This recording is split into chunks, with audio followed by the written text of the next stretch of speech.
మిత్రమా, ఎదురు దెబ్బ తగిలినప్పుడు తొందరపడకు. కాసేపు ఆగి ఆలోచించు. జీవితం నీకేదో నేర్పడానికి ప్రయత్నిస్తుందని గ్రహించు మిత్రమా. భరించడం నేర్చుకుంటే బ్రతకడం సులభం మిత్రమా. మనసును ప్రశాంతంగా ఉంచుకోవడం తెలిస్తే మనశ్శాంతి దానంతలదే వస్తుంది. అవునా? అందమైనది ఎప్పుడూ ఆశ పెడుతుంది, ఇష్టమైనది ఎప్పుడూ కష్టపెడుతుంది. నువ్వు యుద్ధం గెలిచే వరకు ఏ శబ్దం కూడా చేయకు మిత్రమా.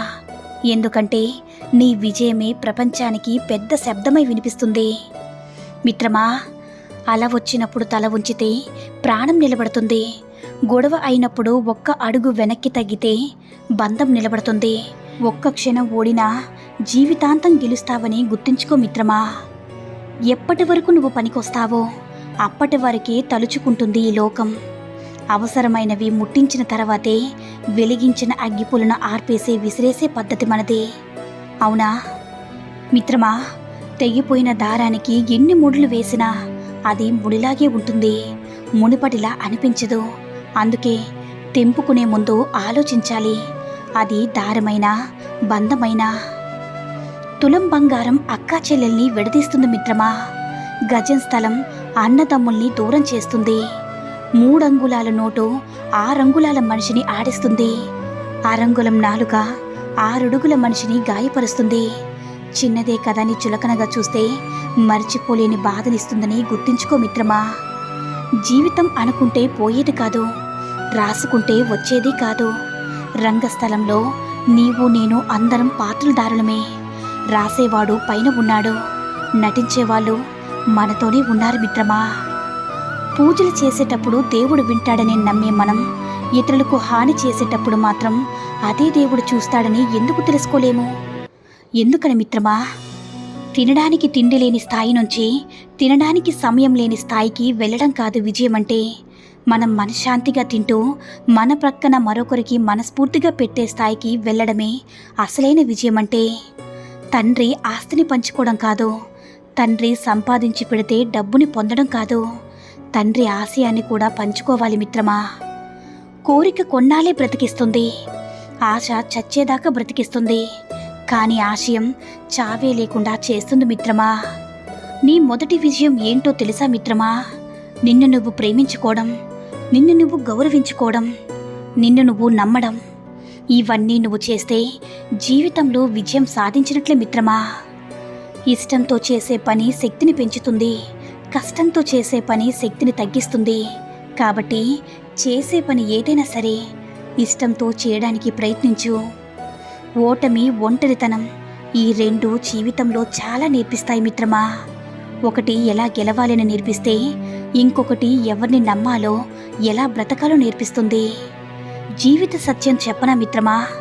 ఖరీదైన వస్త్రము ధరించినా విడువక తప్పదు, ఎంత పంచామృతాలు తిన్నా విసర్జించక తప్పదు, ఎంత ఖరీదైన కారు ఎక్కినా దిగి నడవక తప్పదు, ఎంత ఎత్తుకు వెళ్ళినా తిరిగి నేలపైకి రాక తప్పదు, ఎంత గొప్ప ప్రదేశాలు చూసినా తిరిగి నీ సొంత గూటికి రాక తప్పదు, ఎంత గొప్ప అనుభూతి పొందినా తిరిగి మామూలు స్థితికి రాక తప్పదు. కాదంటారా? నీవు సంతోషంగా ఉండాలని కోరుకుంటే సంతోషంగానే ఉంటావు. నీవు బాధల్లో ఉండాలని కోరుకుంటే బాధల్లోనే ఉంటావు. ఏదైనా నీ మనసుపైన, నీ ఆలోచన ధోరణిపైన ఆధారపడి ఉంటుంది మిత్రమా. దీనిని మన పూర్వీకులు యద్భావం తద్భవతని అంటారు. మిత్రమా, అందాన్ని చూసి ముస్తాబైనట్టు నిన్ను చూసి ఇంకొకరి మారాలి. అందుకే నీవు ఎప్పుడు కూడా అద్దంలా జీవించాలి మిత్రమా. ఎవరో అడిగారు, మధ్యాహ్నం భోజనం చేయడానికి సరైన సమయం ఏది అని. అప్పుడు నేను చెప్పాను, ధనవంతుడికైతే అతనికి ఖాళీ ఉన్నప్పుడు, పేదవాడికైతే అతనికి ఉన్నప్పుడు.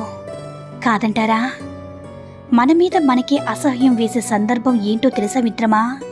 మనకి విలువనివ్వని వాళ్ళకి మన మనసులో చాలా ఉన్నత స్థానం ఇచ్చినప్పుడు. కాదంటారా? ఎదుటివాడు మంచివాడు చెడ్డవాడని వేలిపెట్టి చూపించే హక్కు ఎవరికీ లేదు మిత్రమా. ఎవరి జీవితం వారిది. నచ్చితే మాట్లాడు, లేకపోతే వదిలే. మితిమీరిన నమ్మకం చాలా ప్రమాదకరం. నమ్మకం ఎంత బలపడితే నమ్మక ద్రోహం అంత గట్టిగా తగులుతుంది. మిత్రమా, అదుపు తప్పి కింద పడితే ఆదుకోదు లోకం. దారిలోనే చీకటైతే తోడు రాదు నీడ. చేజారి దూరమైతే చేరుకోదు ప్రేమ, అలసిపోయి కన్ను మూస్తే ఆపలేదు బంధం. అందుకే నిన్ను నువ్వు నమ్మకో, నువ్వే ముందుకు సాగిపో మిత్రమా. నీకు చదవడం తెలియాలే గాని ప్రతి మనిషి ఒక పుస్తకమే. మిత్రమా, ప్రతీకారం కోసం నువ్వేమీ చేయకు, కాలమే సమాధానం చెప్తుంది. దేవుడు కొట్టే దెబ్బ భయంకరంగా ఉంటుంది మిత్రమా. భర్తకు భార్య సగం అవుతుందేమో కానీ భార్యకు మాత్రం భర్తే సర్వస్వం. భర్తకు ఎన్నో సంతోషాలు ఉంటాయి కానీ భార్యకు మాత్రం అన్ని సంతోషాలు భర్తే, కాదంటారా? ఏ మనిషికి జీవితాంతం ఎవరూ తోడు ఉండరు. కొందరు ఎక్కువ కాలం, కొందరు తక్కువ కాలం తోడు ఉండగలరు. వారు తల్లి, తండ్రి, భార్య, భర్త, కొడుకు, కూతురు ఎవరైనా కావచ్చు. మనిషికి జీవితాంతం తోడుండేది గుండె ధైర్యం ఒక్కటే అని గుర్తుంచుకో మిత్రమా. నీకు అవసరమయ్యే డబ్బును కూడా నువ్వు సంపాదించలేకపోతే నీ జీవితం ఎందుకు? ఇతరుల మీద ఆధారపడి జీవించడం మంచిది కాదని తెలుసుకో. ఎవడి డబ్బుతో ఇల్లు గడుస్తుందో వాడే ఆ ఇంటి యజమాని. లంచం తీసుకునేవాడి ఇంటికి ఎంతమంది యజమానులుంటారో మీరే ఆలోచించండి. ఈ కాలంలో మనిషి బ్రతకాలంటే ఏం అవ్వదని ధైర్యమైన ఉండాలి, లేదా ఏమైనా అవ్వనని తెగింపైన ఉండాలి. మిత్రమా, అనుక్షణం ద్వేషించుకుంటూ కల్తీ మనుషుల మధ్య ఇష్టం లేకుండా జీవించడం కంటే నిన్ను నువ్వు ప్రేమించుకుంటూ ఒంటరిగా జీవించడం మేలు, కాదంటారా?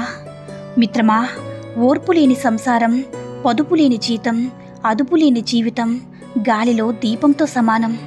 నిలబడాలంటే కష్టం. నవ్వడానికి ఖర్చు లేదు కానీ నవ్వడం మర్చిపోతేనే మందులకి చాలా ఖర్చు చేయాల్సి వస్తుంది మిత్రమా. అందుకే ఎప్పుడు కూడా నవ్వుతూ ఉండు. ఒకటి గుర్తించుకో మిత్రమా, మన జీవితంలో వచ్చేవి పోయేవి 3. 1 పేదరికం, 2 వ్యాధి, 3 డబ్బు. వచ్చినా వదిలిపోనివి 3. 1 కీర్తి, 2 జ్ఞానం, 3 విద్య. పోతే రానివి 3. 1 కాలం, 2 యవ్వనం, 3 పరువు. వెంట వచ్చేవి 3. 1 పాపం, 2 పుణ్యం, 3 నీడ. ఎన్ని మతాలున్నా అసలైన మతం మానవత్వం మాత్రమే మిత్రమా. నిజం చెప్పాలంటే నీతి ఉండాలి, మంచి చేయాలంటే మనసు ఉండాలి, కాదంటారా? నీ గొప్పతనం ఖరీదైన బట్టల్లో, ఖరీదైన బైకుల్లో కాదు. నీ పేరు చెప్పగానే ఎంతమంది ముఖాల్లో చిరునవ్వులు కనిపిస్తాయో అదే నిజమైన గొప్పతనం. మనిషిలా అందరూ బ్రతుకుతారు కానీ మంచి మనిషిలా కొందరి బ్రతుకుతారు మిత్రమా. భార్యను కాదని పరస్త్రీతో సంబంధం కోసం ప్రయత్నించే మగాడు చెప్పే 5 పచ్చి అబద్ధాలు. 1 నాకు ఇష్టం లేని పెళ్లి చేశారు. 2 నేను ఒంటరిగా ఉన్నాను, నా భార్యతో విడాకులు తీసుకున్నాను. 3 నా భార్య చాలా చెడ్డది. 4 నా భార్యతో లైంగిక సంతృప్తి పొందడం లేదు. 5 నా భార్యలో లోపం కారణంగా పిల్లలు పుట్టడం లేదు అని, కాదంటారా? ఈ సూక్తుల్లో ఏ సూక్తి నచ్చిందో కామెంట్ చేయండి. ఈ వీడియో కనుక నచ్చినట్లయితే లైక్ చేసి షేర్ చేయండి. మరిన్ని వీడియోస్ కోసం మన ఛానల్ని సబ్స్క్రైబ్ చేసుకుని మాకు మరింతగా సపోర్ట్ చేయండి. ధన్యవాదాలు.